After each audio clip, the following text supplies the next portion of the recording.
Holidays-நாலே நம்ம K Travels தான். தமிழகத்தின் முன்னணி டிராவல்ஸ் நிறுவனம். Plan your happy trips with K Travels. 30 தினங்களுக்கு சமரசம் செய்து கொள்வது தமிழக வெற்றிக் கழகத்திற்கு கௌரவமாக இருக்குமா? ஒன்று. இரண்டாவது, இன்னும் தன்னுடைய பலத்தை நிரூபிக்காத தமிழக வெற்றிக் கழகத்திற்கு 40 இடங்கள் கொடுப்பது அதிமுகவுக்கு கௌரவமாக இருக்கும். தமிழகத்தில் நூற்றாண்டுகளை கடந்து இருக்கிற இந்திய தேசிய காங்கிரஸ் கட்சி 25 இடங்களுக்கு ஒப்புக்கொண்டார்கள். 25-24 இடங்களில் மறுமலர்ச்சி திராவிட முன்னேற்ற கழகத்திலிருந்து செங்குத்தாக பிளந்து விட்டது. திமுகவை இனி வீழ்த்தும் என்று பேசப்பட்ட மறுமலர்ச்சி திராவிட முன்னேற்ற கழகம் அதனுடைய வைக்க மிகச்சிறந்த பேச்சாளர், ஆற்றலாளர், அரசியல் பண்பாளர், அவர் 25 6 தொகுதிக்கு ஒப்புக்கொண்டார். காலச்சூழல் என்பது என்ன கேட்டால் விஜய்க்கு 40 அதிகம், ஒரு 25-30 கூட அவர் ஒத்துக்கிட்டு போனார்னா. திரு விஜய் தன்னுடைய முதல் மாநில மாநாட்டில் ஆட்சியில் பங்கு கொடுக்க தயார்னு சொன்னது தன்னுடன் யார் அணி அமைத்தாலும் தங்களுக்கு ஆட்சியில் பங்கு வேண்டும் என்பதற்கான ஒரு அறிகுறியா? அப்போ இந்த சூழலில் புதிய அரசியல் கட்சியாக இருப்பதால் நம்முடைய தலைமையில் அணி என்பது அந்த நான் குறிப்பிட்டேன்ல, தமிழக தேமுதிக திரு விஜயகாந்த் தலைமையில் ஒரு மக்கள் நல கூட்டணின்னு அமைந்து அப்படிப்பட்ட ஒரு நிலை உருவாகிவிடக்கூடாது. இந்த 2 பிரதான கட்சிகள் தான் வெற்றி தோல்வி, ஆட்சி அதிகாரத்திற்கான வெற்றி தோல்வியை தீர்மானிக்கக்கூடிய சக்தியும் பலமும் வாய்ந்ததாக திமுகவும் அனைத்து இந்திய அண்ணா திமுகவும் இருக்கிறது. இவர்களோடு அணி சேர்ந்தால்தான் ஆட்சி அதிகாரத்திற்கு வரக்கூடிய வெற்றியை பெற முடியும் என்கிற யதார்த்த நிலையை மரியாதைக்குரிய திரு விஜய் அவர்களிடம் உணர்ந்திருப்பார். அப்படின்னா திரு எடப்பாடி பழனிசாமி ஆட்சியில் பங்கு கொடுக்க தயாராகிடுவாரா? நிச்சயமாக ஆட்சியில் பங்கு கொடுக்க தயாராகிவார். துணை முதலமைச்சர் கூட கொடுக்க தயாராகிடுவார் அப்படிங்கிற மாதிரி தான் அவங்க தரப்புல இருந்தே சொல்றாங்க.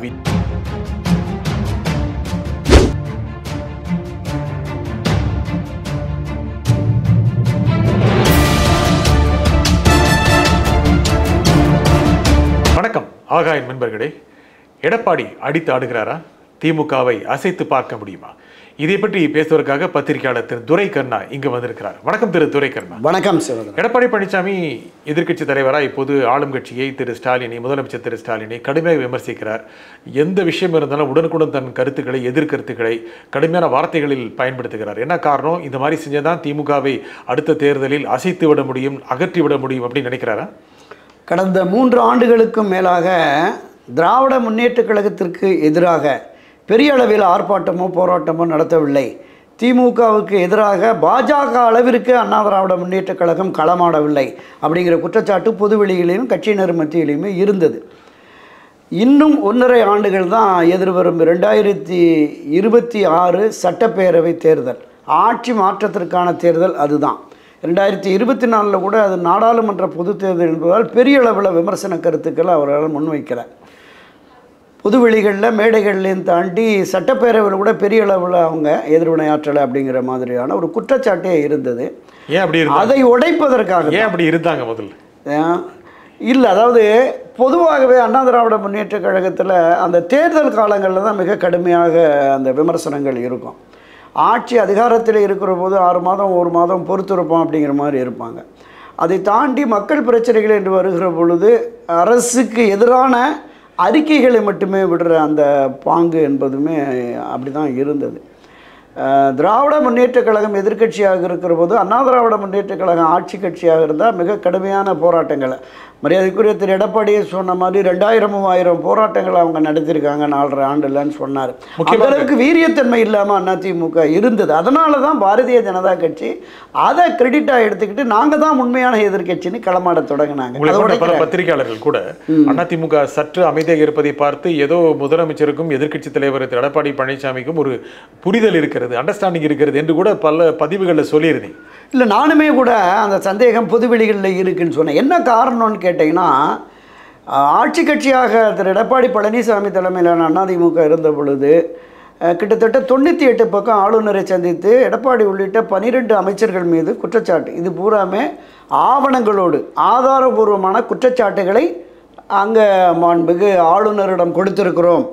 ஆளுநர் நடவடிக்கை எடுக்காவிட்டால் நாங்கள் ஆட்சிக்கு வந்த உடனே தனி நீதிமன்றங்களை நியமித்து, எப்படி 1996 3 தனி நீதிமன்றங்களை நியமித்து அன்றைய முன்னாள் முதலமைச்சர் செல்வி ஜெயலலிதா உட்பட 10-12 அமைச்சர்களிருந்து வழக்கு தொடுத்து தண்டனைகளெல்லாம் வாங்கி கொடுத்தோமோ அதே போல் இந்த முறையும் தனி நீதிமன்றங்களை அமைத்து திரு எடப்பாடி பழனிசாமி உள்ளிட்ட தவறு செய்த அமைச்சர்களை கூண்டில் நிறுத்தி அவர்களுக்கு தண்டனை வாங்கி கொடுப்பதோடு அவர்கள் சேர்த்த சொத்துக்களை அரசு கஜானாவுக்கு கொண்டு வருவோம் அப்படின்னு பொதுவெளிகளில் மேடைகளிலையும் பேசினார். சட்டப்பேரவையிலேயே மரியாதைக்குரிய அன்றைய எதிர்க்கட்சி தலைவர் இன்றைய முதலமைச்சர் ஸ்டாலின் பேசுகிறார். இதையும் தாண்டி கோடநாடு கொள்ளை வழக்கு, முன்னாள் முதலமைச்சருடைய அந்த மரணத்தில் சந்தேகம், இவை தொடர்பாகவும் விசாரிப்போம்.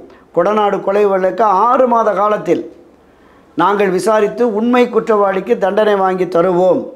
செல்வி ஜெயலலிதாவின் மர்ம மரணம் என்று அவர்கள் தரப்பிலேயே பேசினார்கள். அந்த மர்ம மரணத்திற்கு காரணமானவர்கள் யார் என்பதை கண்டறிந்து நாங்கள் தண்டனை கொடுப்போம்.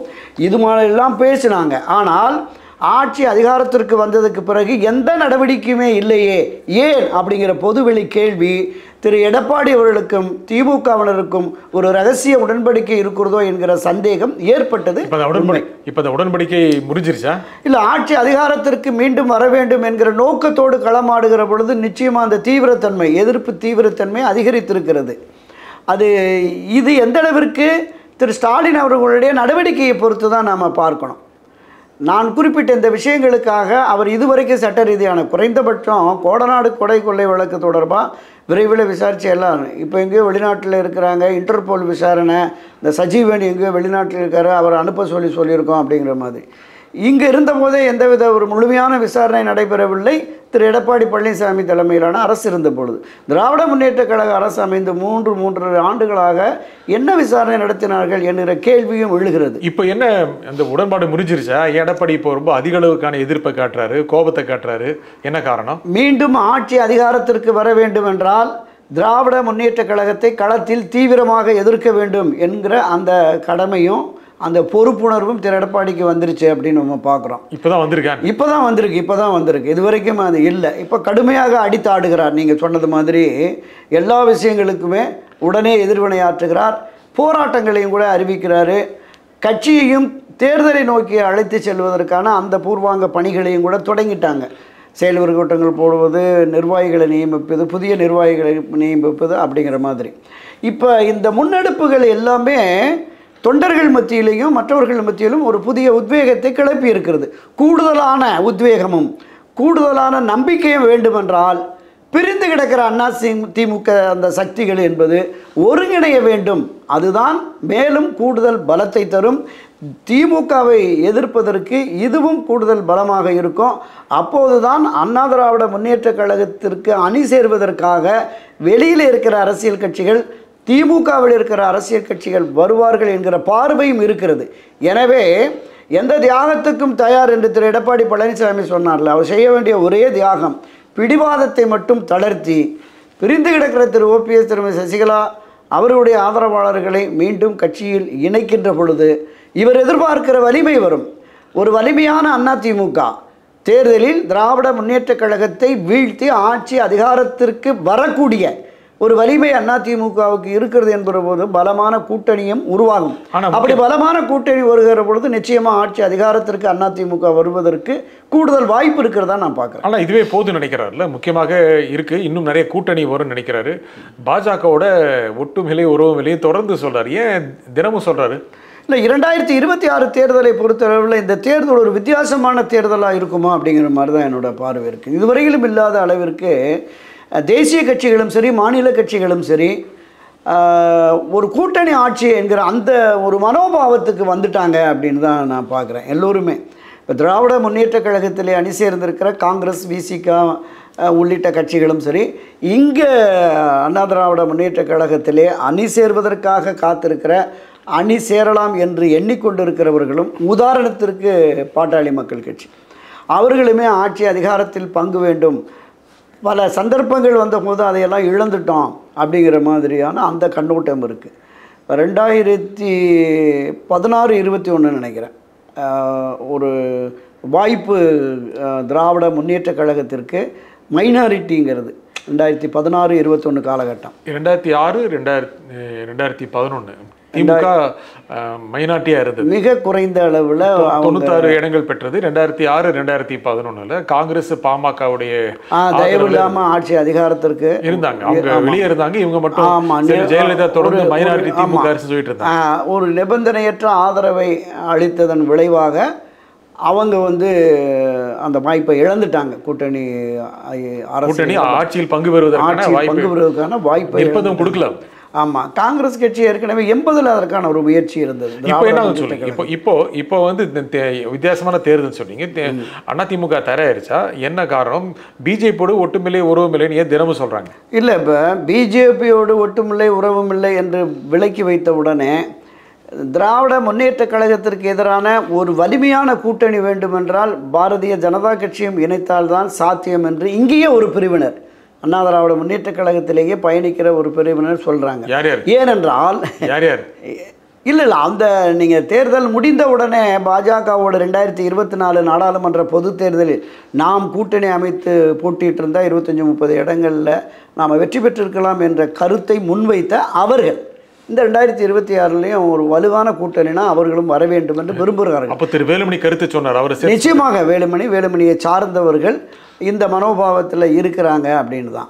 என்ன காரணம்னு கேட்டிங்கன்னா, திராவிட முன்னேற்ற கழகம் ஆட்சி கட்சியாக இருக்கிறது. நம்ம பலமுறை குறிப்பிட்டது மாதிரி அந்த கட்சியில் இருக்கிற அந்த 10-12 அரசியல் கட்சிகளும் மிக வலுவாக உறுதியாக இருக்கிறது.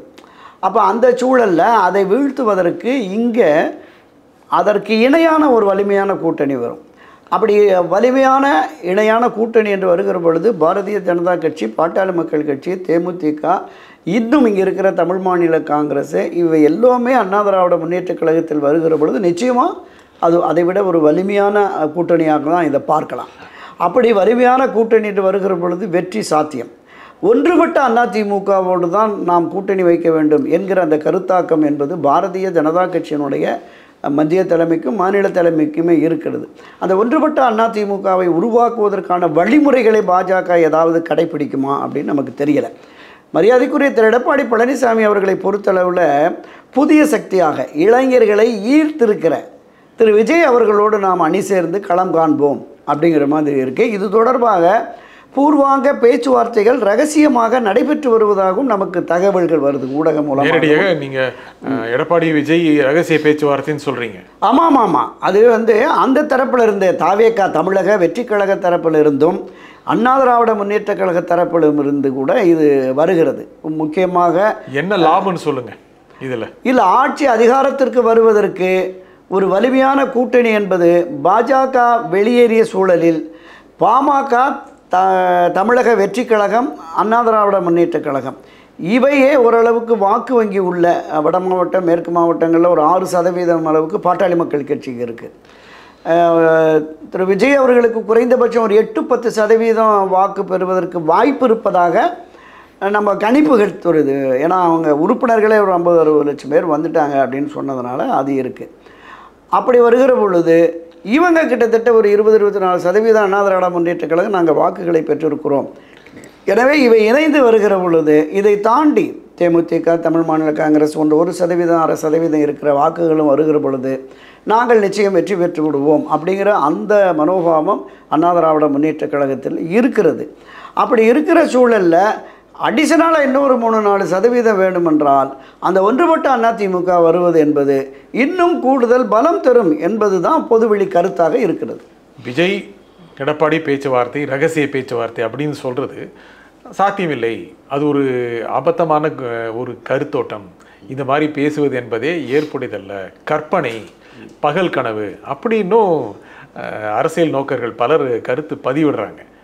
அது சரியில்லையா? இல்லை, அரசியல் நோக்கர்கள், அரசியல் விமர்சகர்கள், பத்திரிகையாளர்கள் அவங்கவுங்க கிடைக்கிற அந்த தகவல்களின் அடிப்படையில் அவங்க தொடர்புடைய ஆட்கள் வெளியிடுற கருத்துக்களின் அடிப்படையில் தான் சொல்கிறாங்க. சுயமாக அரசியலினுடைய நிலைப்பாடு, தேர்தலுக்கு தேர்தல் அந்த கள நிலவரத்தை வைத்து கூட சில கருத்துக்களை பரிமாறுறாங்க. தமிழக வெற்றி கழகத்தினுடைய தொடக்க மாநாட்டிலேயே அண்ணா திராவிட முன்னேற்ற கழகத்திற்கு எதிரான நிலைப்பாட்டை திரு விஜய் எடுக்கலை. அது தொடர்பாக நம்ம 1-2 பதிவுகளில் பேசியிருக்கோம். ஆட்சி கட்சியான திமுக தான் பிரதான எதிரி என்கிற போது முதல் எதிரியை வீழ்த்துவதற்காக அந்த ஒட்டுமொத்த தன்னுடைய பார்வையை, நோக்கத்தை அங்கே தான் திமுகவுக்கு எதிரான மனநிலையில் கொண்டு போயிட்டார். இன்னொரு கட்சி ஆட்சி கட்சியாக இருந்து இப்போது எதிர்க்கட்சியாக இருக்கிற கட்சியை நம்ம விமர்சிக்க வேண்டாம் என்று. ஆனால் திராவிட கட்சிகளுக்கு மாற்றாக நான் ஒரு மாற்று சக்தி என்று வருகிறவர்கள் 2 திராவிட கட்சிகள் தான். உதாரணத்துக்கு பாஜக. ஆனால் அவர் சொல்றாரு மற்ற கட்சிகள் ஆமாம் கரப்ஷன் கபடதாரிகள்னு சொல்லுது 2 பேரும் சேர்த்தாரு. அரசியல் களத்தில் இந்த லஞ்சமற்ற ஊழலற்ற நிர்வாக சீர்கேடற்ற ஒரு நல்லாட்சியை கொண்டு வருகிறோம் என்கிற கருத்தை அவர்கள் முன்வைக்கிற பொழுது நிச்சயமாக ஆட்சி அதிகாரத்தில் இருக்கிற 2 பேரையும் தான் விமர்சிக்கணும். அது திராவிட முன்னேற்ற கழகத்துக்கு எதிராக குறிப்பிட்டு அவர் குட்டி அந்த விஷயத்தை சொல்கிறாரு. இங்கே பூடகமாக இலைமறைக்காயாக தான் அதிமுக விமர்சனமும் பாஜக விமர்சனமும் கூட இருக்குது, பெரிய அளவில் இல்லை. எனவே தான் இப்படிப்பட்ட ஒரு மனநிலையில் இப்படிப்பட்ட ஒரு கருத்தாக்கத்தில் திரு விஜய் அவர்கள் இருக்கிற பொழுது நிச்சயமாக தனித்து போட்டியிட்டு தன்னுடைய வாக்கு சதவீதம் மிக குறைவாக இருந்தாலோ களத்தில் சரியாக முறையாக பணியாற்றாமல் இருந்து ஒரு பின்னடைவை சந்தித்து விட்டால் எதிர்காலம் கேள்விக்குறியாகிவிடும். எனவே இந்த தேர்தலிலேயே நாம் ஆட்சி அதிகாரத்தில் பங்கு என்கிற நிலைப்பாட்டை கொண்டு வந்து விடுவோம். இப்போ அவர் நிரூபிக்கப்படலை, அவருடைய வாக்கு வங்கி எவ்வளவு என்பது நிரூபிக்கப்படலை. எனவே என்ன தேர்தல் நிக்கல. அதனால என்ன மதிப்பு கொடுக்கும் அதிமுக தமிழக வெற்றி கழகத்திற்கு? இல்லை, அதான் நான் கேள்விப்பட்ட வகையில் 40 இடங்கள் அப்படிங்கிற மாதிரி சொன்னாங்க. அப்படி 40 இடங்களுக்கு செட்டில் ஆகிட்டேன்னா விஜய்க்கு ரொம்ப அந்த கட்சிக்கு இல்லை, அதுவே நீங்கள் 40 இடங்கள்னா குறைந்தபட்சம் ஒரு 20-25 இடங்களில் வெற்றி பெற்று அவங்க வருவதற்கு வாய்ப்பு இருக்குது. 40 இடம் 40 இடம் இல்லை தேமுதிகவுக்கு 42-47 இடம் கொடுத்து 29 பேர் வெற்றி பெற்று எதிர்க்கட்சி தலைவராக வந்தார்ல. அப்படிப்பட்ட அதான் சொல்கிறேன். இல்லை, அப்படிப்பட்ட நிலைமை இல்லை காலங்காலத்திற்கு ஒரே மாதிரியான நிலைமை இருப்பதில்லை. அரசியல்லாம் நிச்சயமாக மாறி மாறி தான் வரும். 1980 தேர்தலின் போது கருதுகிறேன் அன்றைக்கு மிகப்பெரிய சக்தியாக தமிழ்நாட்டில் இருந்த நாராயணசாமி நாயுடுனுடைய அந்த பச்சை துண்டு இயக்கம், தமிழ்நாடு விவசாய சங்கம், புரட்சித் தலைவர் எம்ஜிஆர் அவர்களே 2 முறை போய் அவர் வீடு தேடி போய் அவருக்கும் 40 தொகுதிகள் தர்றேன், நீங்கள் வாங்க நம்ம அணி சேர்ந்து நிற்போம், விவசாயிகளுக்காக நீங்களும் போராடுறீங்க பாடுபடுறீங்க, நானும் விவசாயிகளுக்காக தான் பாடுபடுறேன் என்று மறுதளிச்சிட்டார். முடியவே முடியாதுன்னு சொல்லி என்ன ஆச்சு, தமிழ்நாடு விவசாய சங்கம் 2 எம்எல்ஏ மணின்னு ஒருத்தர், பழனிசாமி 2 பேர் தான் வந்தாங்க. அந்த 40 எம்எல்ஏக்கள் அன்றைக்கு இருந்து ஒரு 25-30 பேர் கொங்கு மண்டலம் தென் மாவட்டங்களில் மேற்கு மண்டலங்களில் அன்றைக்கு வெற்றி பெற்று வந்திருந்தால் தமிழ்நாடு விவசாயிகள் சங்கம் இன்றைக்கி ஒரு மிகப்பெரிய அரசியல் அமைப்பாக கூட மாறி இருக்கலாம். காலப்போக்கில் அது சிதைந்து போய்விட்டது. ஸோ அப்படிப்பட்ட நிலை விஜய்க்கு வரக்கூடாதுங்கிறதுனால அவருமே இதற்கு ஒப்புக்கொள்வார். 40ஓ 50ஓ துணை முதலமைச்சரோ என்ன மாதிரி பேசுகிறாங்கிறது நமக்கு இந்த டிசம்பர் எண்டு ஆர் ஜனவரியில் ஓரளவுக்கு தெரியும் அப்படின்னு நான் நம்புகிறேன். தேர்தல் 26 தான் வரப்போகுது. 2026 கூட்டணிகள் 2026 அதுக்கான கூட்டணி பற்றிய பேச்சு எல்லாம் 2026 ஜனவரியில் தான் நடக்கும். அப்படி இருக்கும் பொழுது இப்போவே அதை தொடங்க வேண்டிய அவசியம் இல்லை. அப்படி தொடங்கிருச்சு அப்படிங்கிற எண்ணத்தை ஏன் அரசியல் கட்சிகள் வெளியிடுகின்றன? இல்லை, கடந்த காலங்களில் நீங்கள் குறிப்பிட்டது உண்மைதான். ஒரு தேர்தல் பற்றிய அறிவிப்பு வருவதற்கு 1 மாதம் 2 மாதத்திற்கு முன்னாடி தான் யார் யாரோடு அணி சேருவதுங்கிற பேச்சுவார்த்தை இருக்கும், அது மாதிரி இருக்கும். ஆனால் இன்றைக்கு தேர்தல் களத்தில் பணியாற்ற இறங்கிட்டாங்க. 234 தொகுதிகளிலையும் பொறுப்பாளர்களை நியமித்து களப்பணியில் திராவிட முன்னேற்ற கழகம் இறங்கிருச்சு. பூத்து கமிட்டி அவங்களுக்கு பாக்கெட் மணியெல்லாம் கொடுக்க ஆரம்பிச்சிட்டாங்க. இதை தாண்டி ஒவ்வொரு பகுதிகளில் அந்த பூத்தில் இருக்கிற இன்சார்ஜுக்குமே செலவு தொகைகள் கொடுக்குறாங்க அப்படிங்கிற மாதிரியெல்லாம் தகவல்கள் நமக்கு கிடைக்கிறது. எனவே ஒரு வலிமையான கூட்டணியை உருவாக்கினால் மட்டுமே திராவிட முன்னேற்ற கழகத்தை வீழ்த்த முடியும் என்கிற கடப்பாடு என்கிற நிலை வருகிற பொழுது அவங்க ஒரு தனி அணியை அமைக்க விட்டுறக்கூடாது. இப்போ விஜய் தலைமையில் என்னுடைய தலைமையில் தான் கூட்டணி வாருங்கள் என்று வருகிற பொழுது அதை நம்ம இடம் கொடுத்துடக்கூடாது. நாம் அந்த வாக்குகளை நம்ம பக்கம் 8% 10% நம்ம விட்ட கொண்டு வந்துட்டோம்னா வெற்றி சாத்தியம் என்று அதிமுக கருதலாம். அந்த அடிப்படையில் தான் 40 இடங்களுக்கு சமரசம் செய்து கொள்வது தமிழக வெற்றி கழகத்திற்கு கௌரவமாக இருக்குமா? ஒன்று. 2வது, இன்னும் தன்னுடைய பலத்தை நிரூபிக்காத தமிழக வெற்றி கழகத்திற்கு 40 இடங்கள் கொடுப்பது அதிமுகவுக்கு கௌரவமாக இருக்குமா? தமிழகத்தில் 100 ஆண்டுகளை கடந்து இருக்கிற இந்திய தேசிய காங்கிரஸ் கட்சி 25 இடங்களுக்கு ஒப்புக்கொண்டார்கள். 25-24 இடங்களில் மறுமலர்ச்சி திராவிட முன்னேற்ற கழகத்திலிருந்து செங்குத்தாக பிளந்து விட்டது. திமுகவை இனி வீழ்த்தும் என்று பேசப்பட்ட மறுமலர்ச்சி திராவிட முன்னேற்ற கழகம் அதனுடைய வைக்க மிகச்சிறந்த பேச்சாளர், ஆற்றலாளர், அரசியல் பண்பாளர் அவர் 25லேருந்து 6 தொகுதிக்கு ஒப்புக்கொண்டார். காலச்சூழல் என்பது என்னை கேட்டால் விஜய்க்கு 40 அதிகம், ஒரு 25-30 கூட அவர் ஒத்துக்கிட்டு போனார்னா பாதிக்கு பாதி வெற்றி பெற்றால் கூட தமிழக வெற்றி கழகம் சட்டப்பேரவையில் 10 எம்எல்ஏ கூட 15 எம்எல்ஏ கூட இருக்கிறதுனா காலப்போக்கில் இதனுடைய செயல்முறைகள், இதனுடைய அணுகுமுறைகள், மக்களோடு இவர்கள் எப்படி ஐக்கியப்படுகிறார்கள், மக்கள் பிரச்சனைக்காக இன்றைக்கு அண்ணா திராவிட முன்னேற்ற கழகத்தோடு சேர்ந்து முடிச்சிடறேன். இல்லை, நான் அது நீங்க முடிங்க. திரு துரைக்கண்ணு, நீங்க எடப்பாடி நிலைமையில் இருந்து அவரோட சீட்டில் உட்காந்துட்டு விஜய்க்கு 25 தான் அப்படின்னு சொல்ற மாதிரி இருக்கு. இல்லை, நான் அதுக்கு தான் உதாரணம் காட்டினேன். இந்திய தேசிய காங்கிரஸ், நூற்றாண்டு கடந்த காங்கிரஸ், பல ஆண்டுகள் 30-40 ஆண்டுகளாக அரசியலில் இருந்தவங்க அவர்களே ஒப்புக்கொள்கிறார்கள். நீங்கள் தமிழக வெற்றி கழகம் தன்னுடைய வாக்கை இன்னும் நிரூபிக்கலை. நீங்கள் திரு எடப்பாடியாக இருந்தால் விஜய்க்கு 25 தான் கொடுப்பீங்க அப்படின்லாம் சொல்ல முடியாது. அன்றைக்கு அதாவது அரசியலில் ஒவ்வொரு காலகட்டங்களிலும் ஒவ்வொரு விதமான வியூகங்களை வகுப்பார்கள். அப்படி மூலமாக திரு எடப்பாடிக்கு விஜய்க்கு 25 மேல கொடுக்க தராதீங்க அப்படின்னு அறிவுரை சொல்றீங்க. வியூகங்களை வகுக்கிற பொழுது எந்த நிலைக்கும் போவாங்க அப்படிங்கிறது தான் நம்ம பார்த்துருக்கோம். பல சந்தர்ப்பங்களில் அந்த மாதிரியான உடன்பாடுகள் அதிகபட்ச இடங்களில் போட்டியிட்டால்தான் அறுதி பெரும்பான்மை பெற முடியும் என்கிற நிலையில் தான் அதிமுக திமுக இருக்கிறது. 150-160 இடங்களுக்கு குறையாமல் நாம் போட்டியிட வேண்டும். மீதம் உள்ளதான். இப்போ நேற்றுக்கு முன்தின அண்ணா திராவிட முன்னேற்ற கழகத்தை சேர்ந்த ஒரு கொங்கு மண்டலத்தை சேர்ந்த ஒரு முக்கிய பிரமுகர்கள் சொன்னார், 150 இடங்களில் அதிமுக போட்டியிட முடிவு செய்திருக்கிறது. மீதமுள்ள அந்த 84 இடங்கள் அதை தமிழக வெற்றி கழகம், பாட்டாளி மக்கள் கட்சி, தேமுதிக போன்ற கட்சிகள்லாம் பகிர்ந்துக்கிறட்டும் அப்படிங்கிற ஒரு மைண்ட் செட்டில் இருக்காங்க. 150 முதல் 160ன்னு சொல்லியிருக்காங்க. இப்போ 150லேருந்து மிச்சத்தை நம்ம கொடுத்துடலாம் அப்படிங்கிற மாதிரி. தேர்தல் 140க்கு வந்துடுவாங்க. எது இல்லை, நீங்கள் 128-130 இடம் வெற்றி பெறணும்னா குறைந்தபட்சம் 150 இடங்கள்லையாவது போட்டியிடணும் அப்படிங்கிற அந்த கருத்தாக்கம் வந்துருச்சு. ஏன்னா தனித்து போட்டியிட்ட போதே மரியாதைக்குரிய செல்வி ஜெயலலிதா அவர்கள் காலத்தில் 2016 தானே, 2016 தனித்து போட்டியிட்ட பொழுது எல்லா தொகுதிகளும் 234 தொகுதிகளில் இரட்டலை போட்ட பொழுது 100 தொகுதியில் தோற்றுருச்சு. 134 தொகுதி வெற்றி பெற்று ஆட்சிக்கு வந்து விட்டார்கள். ஆனால் 100 தொகுதிகளில் தோற்று விட்டது இரட்டலை. அப்போ அதையெல்லாம் கணக்கிட்டு தான் இவங்க இப்போ 150வது குறைந்தபட்சம் இருந்தால் ஒரு 20-30 தொகுதி போனால் கூட நமக்கு ஒரு அறுதி பெரும்பான்மை கிடைக்கும் அப்படிங்கிற மாதிரி இருக்குது. அறுதி பெரும்பான்மை கிடைத்தாலும் கூட ஆட்சி அதிகாரத்தில் பங்கு வேண்டும் என்கிற மனப்பான்மை தமிழக வெற்றி கழகம், பாமக, தேமுதிக போன்ற கட்சிகளுக்கு இருக்குது. முக்கியமாக தான் இப்போ திரு விஜய் தன்னுடைய முதல் மாநில மாநாட்டில் ஆட்சியில் பங்கு கொடுக்க தயார்னு சொன்னது, தன்னுடன் யார் அணி அமைத்தாலும் தங்களுக்கு ஆட்சியில் பங்கு வேண்டும் என்பதற்கான ஒரு அறிகுறியா? நிச்சயமாக அதுதான், முழுக்க அதுதான். ஆட்சி அதிகாரத்தில் பங்கு என்பது என் தலைமையிலே ஆட்சி அமைந்தாலும் சரி, ஆட்சி அதிகாரத்திலே மற்ற என்னோடு பயணிக்கிறவர்களுக்கு கொடுப்போம் அப்படிங்கிற மாதிரி இருந்து. அப்போ இந்த சூழலில் புதிய அரசியல் கட்சியாக இருப்பதால் நம்முடைய தலைமையில் அணி என்பது அந்த நான் குறிப்பிட்டேன்ல, தமிழக தேமுதிக திரு விஜயகாந்த் தலைமையில் ஒரு மக்கள் நல கூட்டணின்னு அமைந்து அப்படிப்பட்ட ஒரு நிலை உருவாகிவிடக்கூடாது.